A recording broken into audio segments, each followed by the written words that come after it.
Israel Hamas కాల్పుల విరమణ ఒప్పందంలో కీలకమైన గాజా శాంతి మండలి అమెరికా కోసం కాదని ప్రపంచం కోసమని అగ్రరాజ్య అధ్యక్షుడు ట్రంప్ పేర్కొన్నారు. దావోస్ వేదికగా గాజా శాంతి మండలిని లాంఛనంగా ప్రారంభించిన ట్రంప్ చైర్మన్ హోదాలో మండలి చార్టర్పై సంతకం చేశారు. ఈ మండలిలో చేరేందుకు చాలా దేశాలు ఆసక్తి కనబరుస్తున్నాయని ట్రంప్ తెలిపారు. ఇజ్రాయెల్ హమాస్ కాల్పుల విరమణ ఒప్పందంలో భాగంగా ఈ మండలిని ట్రంప్ ఏర్పాటు చేశారు. గాజా పునర్నిర్మాణాన్ని, పాలనను ఇది పర్యవేక్షించనుంది.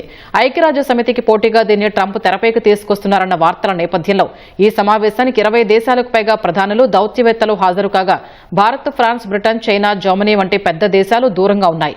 ఈ మండలిలో చేరాలని ప్రధాని నరేంద్ర మోదీకి ట్రంప్ ఇటీవల ఆహ్వానం పంపారు. దీనిపై భారత్ ఇంకా నిర్ణయం తీసుకోలేదు. రష్యా, చైనా కూడా దూరంగానే ఉన్నాయి. మండలిలో చేరబోమని నాటో దేశాలైన నార్వే, స్వీడన్ ఇప్పటికే ప్రకటించాయి. ఫ్రాన్స్, బ్రిటన్, ఇటలీ, కెనడా కూడా బోర్డులో చేరడానికి సుముఖంగా లేవు. మరోవైపు రష్యా ఉక్రెయిన్ యుద్ధం ఖచ్చితంగా ముగియాల్సిందే అని ట్రంప్ స్పష్టం చేశారు. ఇప్పటికే చాలా మంది ప్రాణాలు కోల్పోయారని, ఈ రక్తపాతం ఆగాలని ఆయన పిలుపునిచ్చారు. దావోస్లో ఉక్రెయిన్ అధ్యక్షుడు జెలెన్స్కీతో సమావేశమైన ట్రంప్ పలు అంశాలపై చర్చించారు.